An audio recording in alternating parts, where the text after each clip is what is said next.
Hello again everyone, this is Dulu, your British Bangladeshi, reacting to another video about the history of China.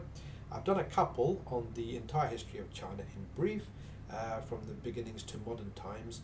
The reason why I like doing China videos is because of the growing importance of China. They will be at some point, probably in the next 50 to 100 years, the world's preeminent superpower. And for many who may not know, China was a world power in the past as well, but obviously, as most civilizations and great civilizations, they tend to wane or decline at some point, but then they come back again. And I think that's what's happening to China. So this time we'll be watching a video about the Terracotta warriors, which I think many of us have probably heard about already. It'll be interesting to get a bit more detailed history about what they were and why they were created. So I'll just get the video open and then we can start again. Right, so open the video, we'll just press play and watch it together.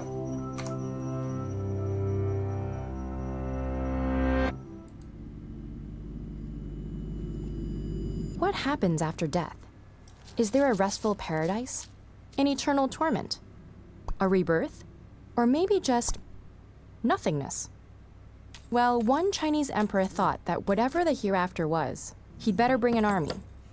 We know that because in 1974, farmers digging a well near their small village stumbled. It's a perennial quest and an eternal quest for all human beings as to what happens after death. And especially in ancient times, many other civilizations and kings in those civilizations also took people with them and took their possessions with them, thinking it will help them in the next life. So it's just another example here of how similar ideas flow across many parts of the world. It's quite interesting how people are always worried about what's happening after death. I suppose as we should be, and different people come up with different ideas, but in the end it seems to all be the same sort of idea that people come up with. And it's quite interesting that this is very similar to what happens in Egypt. So just go back a bit and then watch it again. Well, near their small village, stumbled upon one of the most important finds in archaeological history. Vast underground chambers surrounding that emperor's tomb and containing more than 8,000 life-size clay soldiers ready for battle. The story of the subterranean army begins with Ying Zheng, who came to power as the king of the Qin state at the age of 13 in 246 BCE. Ambitious and ruthless, he would go on to become Qin Shi Huangdi, the first emperor of China after uniting its 7 warring kingdoms. His 36-year reign saw many historic accomplishments, including a universal system of weights and measures, a single standardized writing script for all of China, and a defensive barrier that would later come to be known as the Great Wall. But perhaps Qin Shi Huang dedicated so much effort to securing his historical legacy because he was obsessed with his mortality. He spent his last years desperately employing alchemists and deploying expeditions in search of elixirs of life that would help him achieve immortality. And as early as the first year of his reign, another quest that all humans have tried to figure out, how to stop death and prevent death. I for one think it'll never happen. No matter what we invent, I think we'll never stop death. But hey, who knows? Maybe in 1,000 years' time somebody will find a cure. I doubt it. But it's an eternal quest since the beginnings of time. And as early as the first year of his reign, he began the construction of a massive underground necropolis filled with monuments, artifacts, and an army to accompany him into the next world and continue his rule. This magnificent army is still standing in precise battle formation and is split across several pits. One contains a main force of 6,000 soldiers, each weighing several hundred pounds. A second has more than 130 war chariots and over 600 horses. And a third houses the high command. An empty fourth pit suggests that the grand project could not be finished before the emperor's death. In addition, nearby chambers contain figures of musicians and acrobats, workers and government officials, and various exotic animals, indicating that Emperor Qin had more plans for the afterlife than simply waging war.